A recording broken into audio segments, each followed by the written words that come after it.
Madame, monsieur, bonsoir. Dans l'actualité de ce jeudi 19 mai, une grève inédite au centre de munitions de Brienne-le-Château. La moitié de ses salariés ont débrayé ce matin pour demander une revalorisation salariale. Ils ont été reçus par le député maire de Brienne. Reportage dans un instant.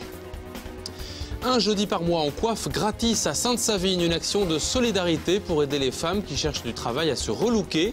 Une assistante sociale a fait le pari d'y associer un coiffeur reconnu et ainsi venir en aide à des Savigniennes aux moyens limités. Une action qui donne des idées, vous verrez.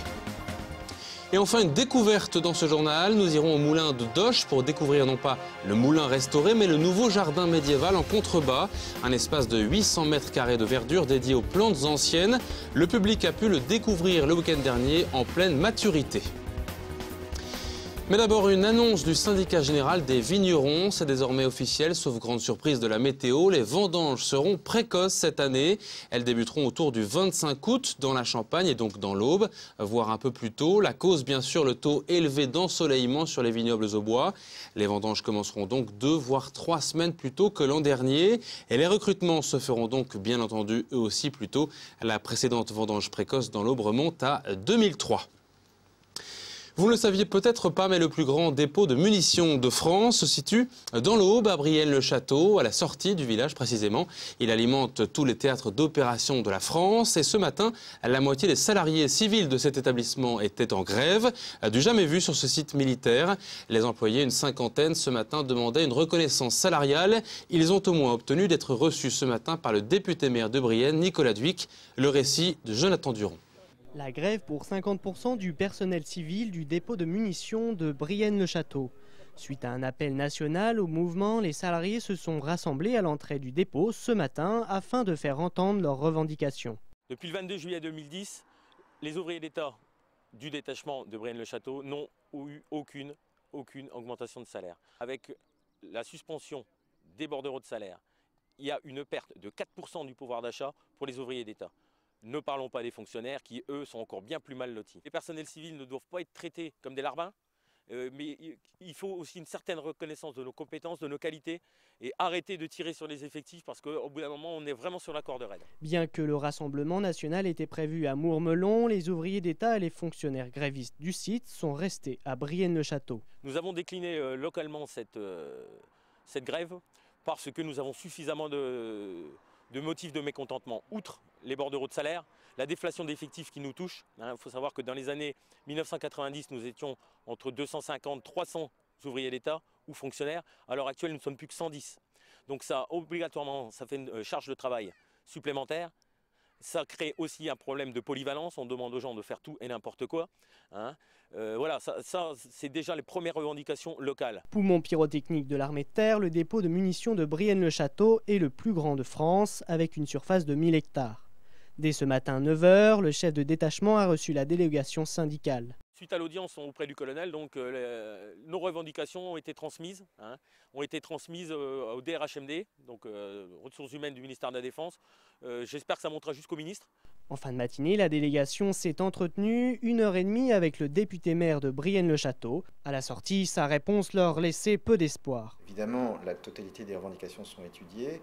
La réponse qui sera apportée, c'est une autre question. J'entends en particulier celle du pouvoir d'achat, mais elle est liée à un budget de la nation qui est extrêmement contraint dans une France qui a accumulé plus de 1600 milliards d'euros de dettes.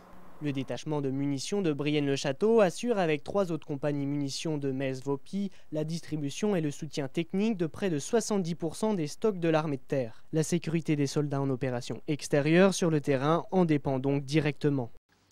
En bref, la préfecture de l'Aube l'a confirmé à Canal 32, les panneaux d'avertissement des radars fixes vont bientôt disparaître dans le département. Le préfet a envoyé une requête en ce sens à la société en charge d'enlever ces panneaux suite aux mesures du gouvernement pour lutter contre l'insécurité routière. Ils devraient être enlevés dans l'agglomération dans un premier temps, d'ici quelques jours. Le reste du département viendra un peu plus tard. Par ailleurs, demain après-midi à 14h30 à Savières, une réunion publique est organisée par Réseau Ferré de France avec les différents partenaires sur le projet d'électrification de la ligne Paris 3. Un projet, vous le savez, qui vise à moderniser la ligne et la rendre plus performante avec une circulation plus régulière et donc peut-être moins de retard. Le projet concerne notamment 128 km entre Grèce, Armainvilliers et Troyes. À l'occasion de poser vos questions mais aussi d'en savoir plus sur le calendrier des travaux à venir. Si l'habit ne fait pas le moine, l'apparence et la coiffure peuvent parfois faire la différence pour trouver du travail dans certains secteurs. Et c'est justement pour aider des femmes en recherche d'emploi qu'une opération de solidarité baptisée « Un nouveau look pour un nouveau boulot » a été mise en place à Sainte-Savine une fois par mois. Des coiffeuses professionnelles de Troyes ont accepté de travailler gratuitement à cette occasion à l'initiative d'une assistante sociale. Reportage Cyril Tavernet. Un jeudi par mois, depuis février, des femmes isolées vivant dans la précarité se font coiffer, maquiller et relooker gratuitement ici dans ce salon improvisé. Un nouveau look pour un boulot, le but de cette opération, redonner confiance à ces femmes à la recherche d'un emploi. Elles ressortent, elles ont le sourire, elles sont confiance en elles, motivées. Après, effectivement, il faut qu'elles puissent puiser dans leurs ressources personnelles pour continuer à rester motivées, continuer à prendre soin d'elles. Le recul qu'on a aujourd'hui, c'est que certaines d'entre elles ont pu trouver des petits contrats, que certaines d'entre elles continuent à se coiffer, à se maquiller, chose qu'elles ne faisaient plus depuis bien longtemps. Donc c'est l'image d'elle-même qui est vraiment revalorisée. En 4 mois, 12 femmes ont été relookées, 2 ont obtenu un contrat de travail. Solène est venue ce matin, elle est à la recherche d'un emploi depuis 4 ans. Elle vit seule avec un enfant, elle voudrait trouver un contrat dans le prêt-à-porter. Elle touche le RSA. Cette matinée de relooking lui a fait du bien. J'ai repris confiance en moi et pourquoi pas recommencer une nouvelle vie. Voilà, avec le nouveau look. D'être présentable, bien dans sa peau, surtout dans le milieu où je cherche, voilà, dans la vente. 2 coiffeuses d'un salon troyen viennent coiffer ces dames bénévolement, un geste de solidarité tout simplement.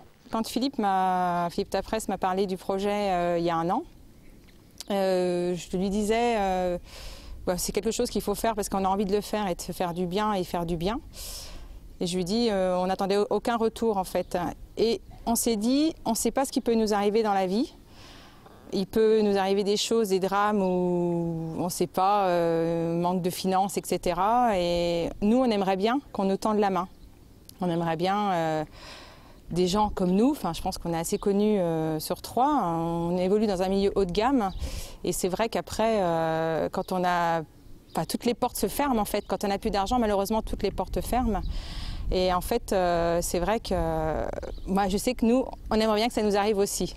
Et pour compléter cette action sociale, aider encore un peu plus ces jeunes femmes, un projet de garde d'enfants par des retraités est en réflexion. En football, l'Estac reçoit Laval demain à 20h30 au Stade de l'Aube pour l'avant-dernière journée de championnat de Ligue 2. Un match capital pour prendre enfin le point nécessaire au maintien. Une rencontre sous pression alors que les Troyens ont subi 4 défaites consécutives à domicile. Jean-Marc Furlan, le coach troyen, a misé sur la jeunesse pour ce match. Éric Marester n'est pas dans le groupe. Il est remplacé par Djibril Sidibé. Autre surprise, la titularisation attendue du jeune milieu offensif Michael Barreto, actuellement à l'écran. Jean-Marc Furlan est au micro d'Adrien Pulby. C'est une équipe très très jeune et qui va devoir se battre avec son enthousiasme, avec un fort enjeu évidemment, on le connaît tous l'enjeu. C'est à la fois un gros challenge, très excitant, mais c'est un challenge qui prédestine le club sur les années qui viennent.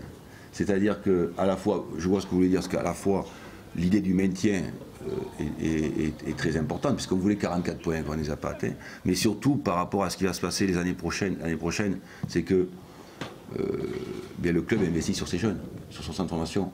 Et ces garçons-là, par définition, comme ils ont peu d'expérience et peu de matchs, il leur faut le plus de soutien possible. Surtout pour demain, il faut que vraiment le stade et tout le monde soient très mobilisés pour ensemble aller chercher le point qui nous manque. Allez, on croise les doigts, coup d'envoi demain, vendredi à 20h30 au Stade de l'Aube. On referme ce journal avec un nouveau but de promenade, la découverte d'un jardin extraordinaire à Doche, à quelques mètres du fameux moulin restauré par l'association des Moulins à Vent. Le week-end dernier, la journée européenne des moulins a permis au public de se promener dans un jardin médiéval et écologique, entièrement réalisé par les bénévoles de l'association qui gère le site, avec l'aide de divers partenaires.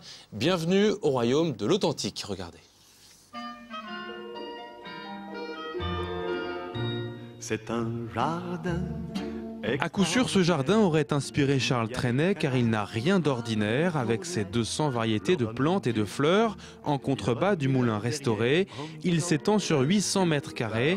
L'idée a germé dans la tête d'Evelyne, l'épouse d'Erwin Schriver. L'idée de ce jardin, en fin de compte, c'est refaire un jardin d'antan pour retrouver le plaisir de se promener dans les jardins et puis aussi le côté pédagogique et ludique pour les enfants. Ouvert depuis un an, il a été créé avec un but précis comme une Madeleine de Proust à l'attention des visiteurs, retrouver l'esprit d'antan à l'époque où les engrais et l'arrosage automatique n'existaient pas. Dans les campagnes, il y a toujours eu des jardins, on a toujours apprécié et surtout aussi c'est faire un jardin écologique. Donc le jardin est arrosé par l'eau du puits de la grange et tout ça fait qu'on a un beau jardin et aussi on respecte l'environnement. Cette année, 30 classes ont visité le moulin et son nouveau jardin médiéval. Les bénévoles de l'association ont tout prévu pour donner du charme à la visite, du nom des plantes aux histoires magiques, réelles ou imaginaires qui les accompagnent. C'est pas un jardin comme les autres. Voilà, déjà. Et les plantes médicinales, ça m'a plu. Refaire des recherches sur les livres anciens pour retrouver des recettes à base de plantes médicinales. Ce que les gens faisaient avant, il y avait des sorcières, soi-disant sorcières, qui nous faisaient des potions. Alors il y avait des potions maléfiques et magiques. Donc c'est surtout sur ça que j'ai travaillé avec Erwin Schriver pour chercher des histoires, pour expliquer à quoi servaient toutes ces anciennes plantes. Une potion magique qui a bien pris ce week-end. Le public est conquis. Le jardin exhale déjà les parfums espérés, la nostalgie et les arômes de jadis dans un cadre exceptionnel. Très agréablement surpris et je conseillerais aux gens de venir le voir. Moi je retrouve les odeurs de ma Bourgogne natale. Et donc avec des senteurs comme le thym, comme le romarin, qu'on mettait bien pour assaisonner dans les plats. Et la bonne cuisine. D'autres projets sont envisagés sur le site du moulin de Doche, comme une maison dédiée aux teintures, à base de plantes, bien entendu. Superbe lieu de balade en tout cas. Le détail des dates d'ouverture et des manifestations au moulin et au jardin ancien sur internet moulindedoche.free.fr. C'est la fin de cette édition. À suivre la couleur du ciel pour les jours à venir. Et demain, comme chaque vendredi, vous retrouverez Damien Ardois pour le JT. À très bientôt.